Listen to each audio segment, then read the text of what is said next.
राजा राम आइए, प्रभु राम आइए, मेरे भोजन का भोग लगाइए। राजा राम आइए, प्रभु राम आइए, मेरे भोजन का भोग लगाइए। नमस्कार प्रिय दर्शकों, आज मैं लेके हाजिर हूँ नया वीडियो, नई कहानी।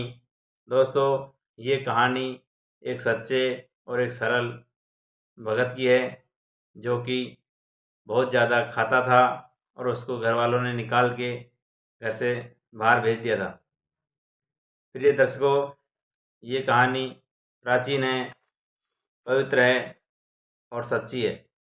तो आप सभी के सामने ये मोटिवेशनल ज्ञानवर्धक कहानी, जिसमें आप सुनेंगे तो भगवान श्री राम की महिमा का आपके दिल में जागृति आएगी।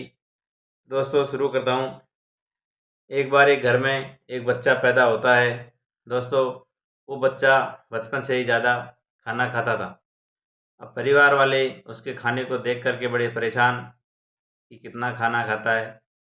अब जैसे तैसे उसको छोटे से बड़ा किया और बाद में बड़ा होकर के कोई काम काज करे नहीं और खाना खाए तो इतना दुगना तिगुना चार गुना। दोस्तों, घर वालों ने उसे लड़ झगड़ के उसको घर से निकाल दिया कि तू कोई काम करता नहीं और खाना भी इतना खाता है, तो निकल जा हमारे घर से।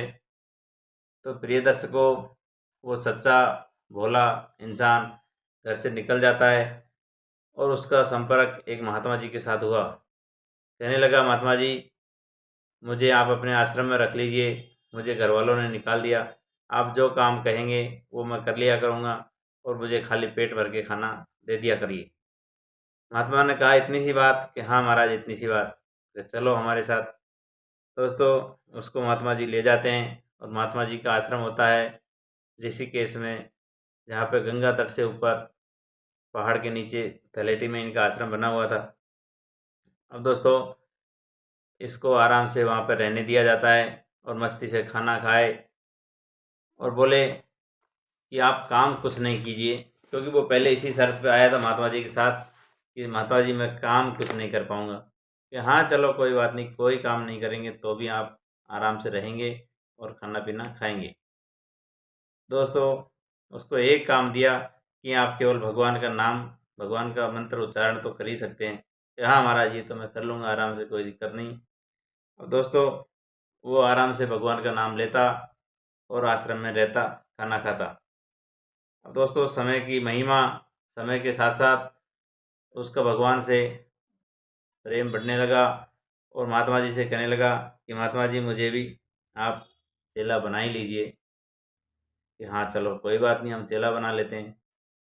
अब दोस्तों, महात्मा जी ने उसको चेला बना लिया और अपनी कंठी माला दे दिया, यज्ञोपवीत पहना दिया, छापा तिलक लगा दिया।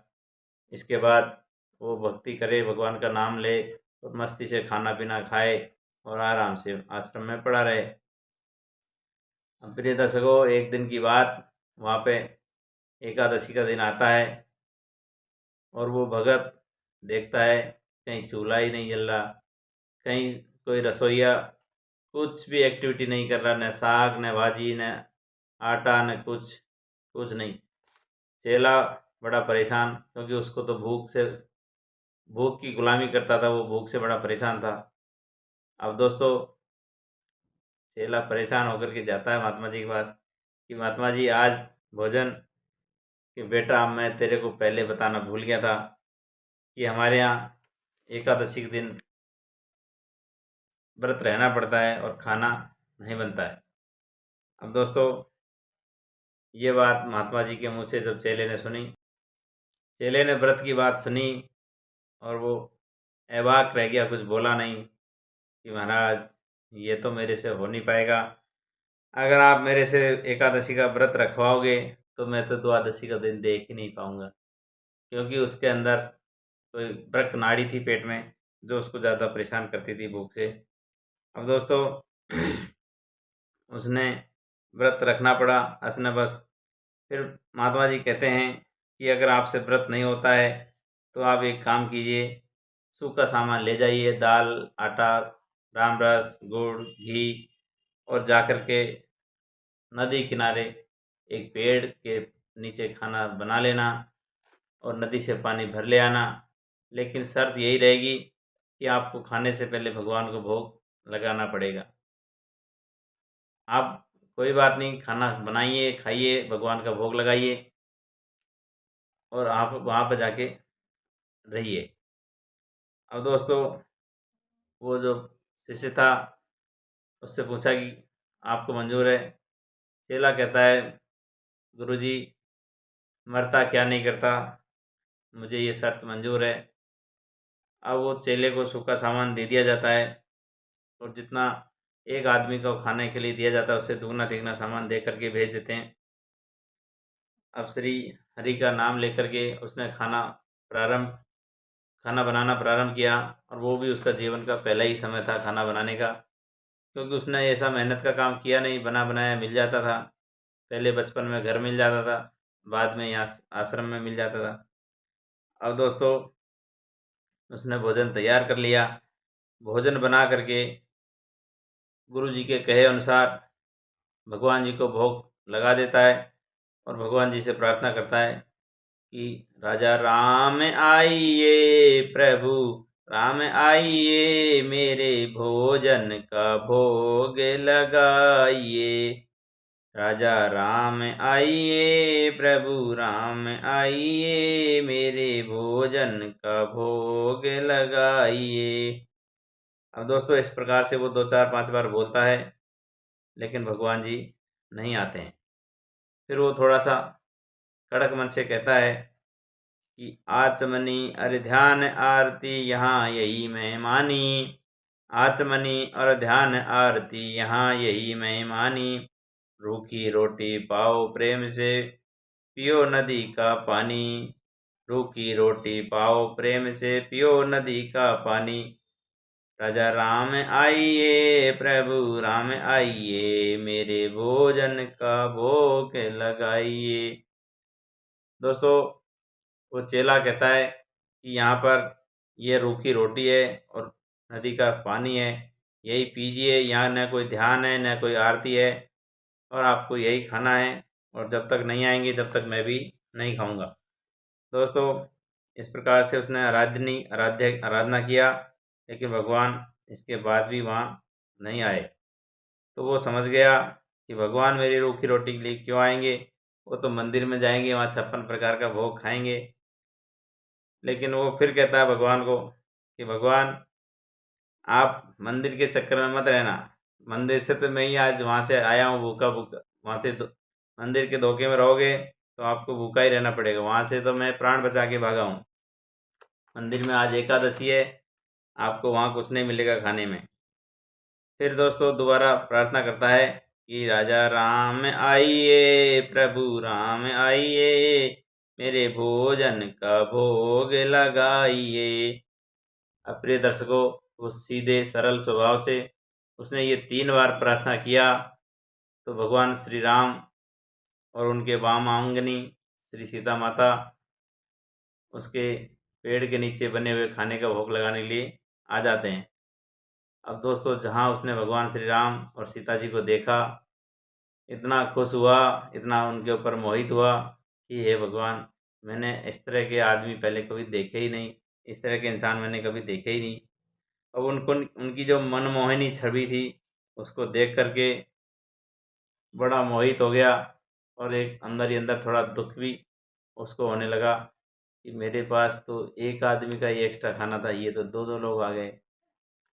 फिर उसने सोचा कि चलो जो होगा देखा जाएगा, जो बचेगा वो मैं पालूँगा।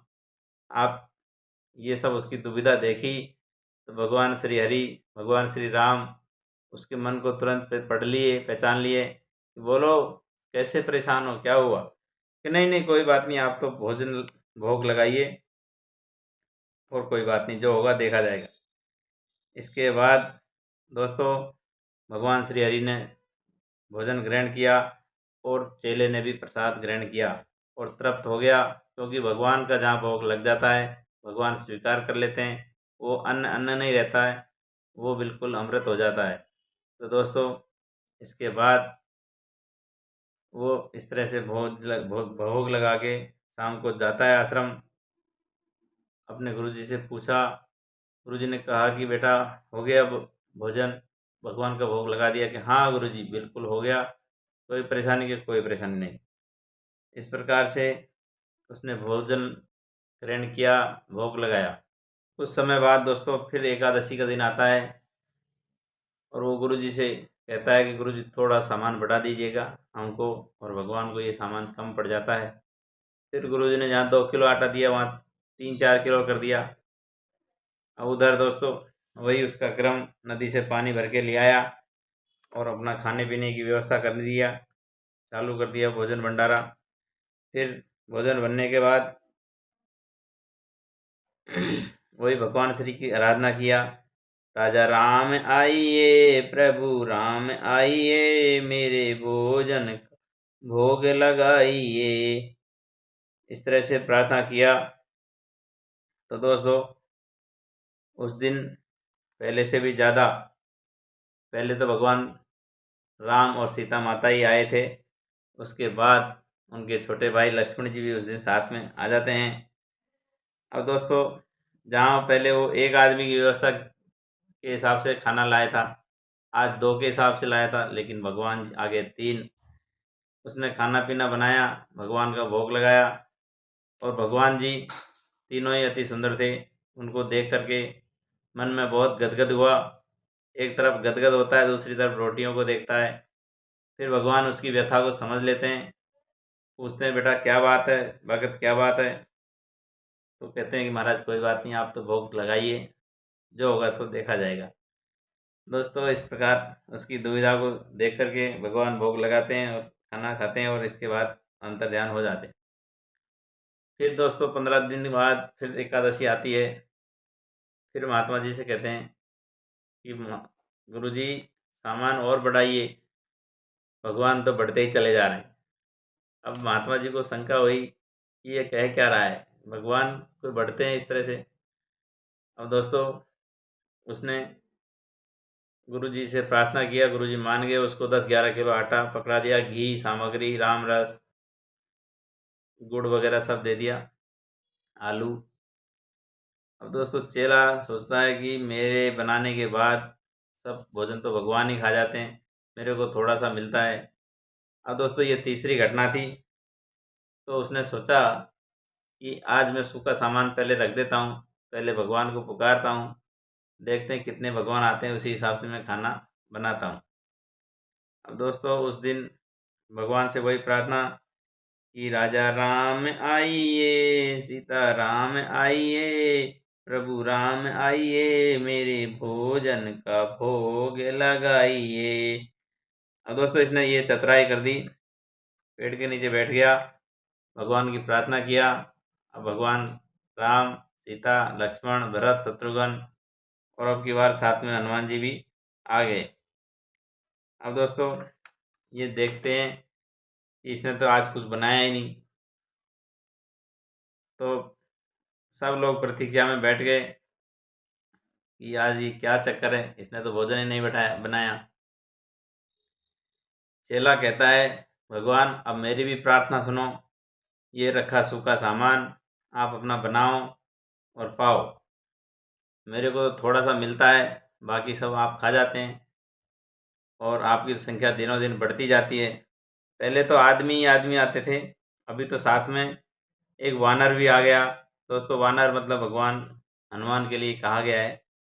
तो कि मैंने नर नारियों का तो ठेका लिया है, लेकिन जो साथ में वानर संग लाए हो वो सब के लिए मुझे भोजन नहीं बनता है।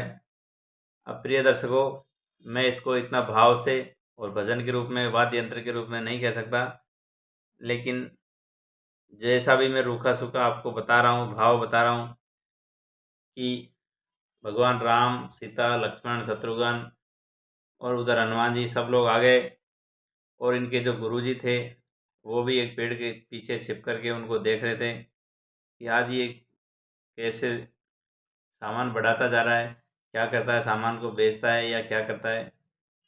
इसके बाद पेड़ के नीचे आंख बंद करके छिप के वो चेला भी बैठ गया और उसने सोच लिया कि भगवान आएंगे, अपना बनाएं खाएं। तो प्रिय दर्शकों, सीता माता खुद रसोई को संभालती है, भरत जी उसमें भंडारे में सहयोग करते हैं और लक्ष्मण जी लकड़ी वगैरह लाते हैं और भरत शत्रुघ्न सब लगे काम पे। उन्होंने सोचा कि अब जब हमारा भगत आज संकट में, आज भगत ने हमारी परीक्षा ले ली, तो क्यों नहीं आज हम ही प्रसाद बना करके भगत को खिलाते हैं, क्योंकि कहते हैं भगवान भक्तों के अधीन रहते हैं।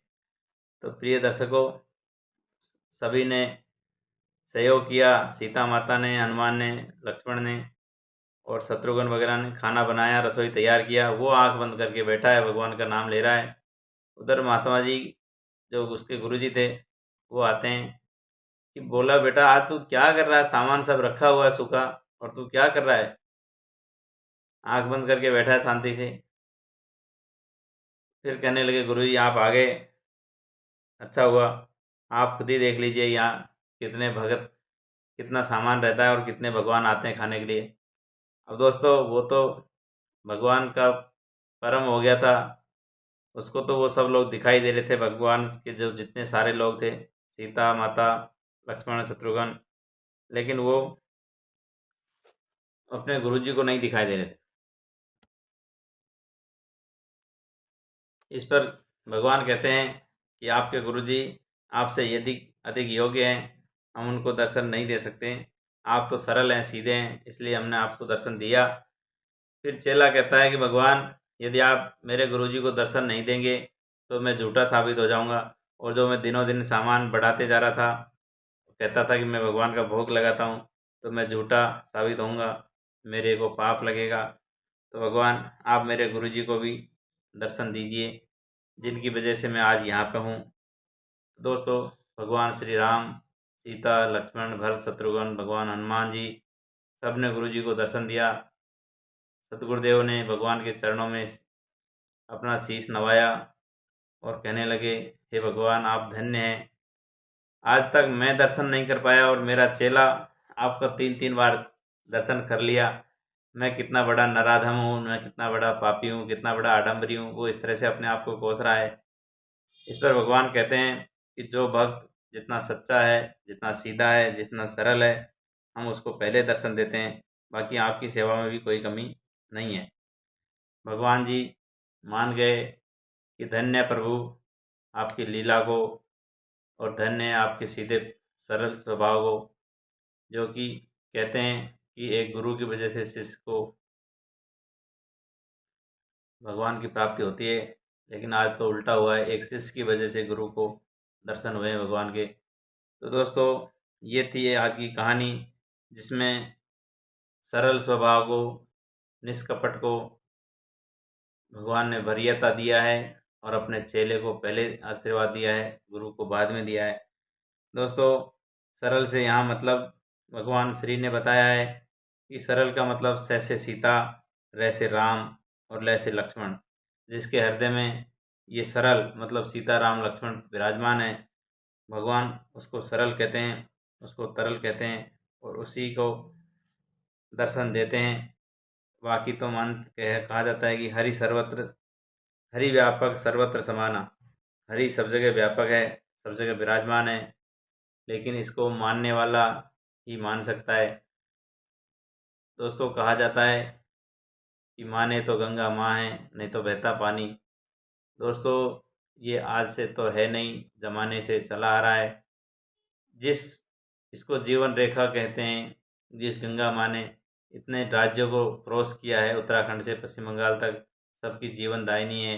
वो गंगा माँ, पानी हो चाहे धरती हो, सब भगवान का रूप है, कहीं न कहीं उसमें हम पैदा करके खाते हैं।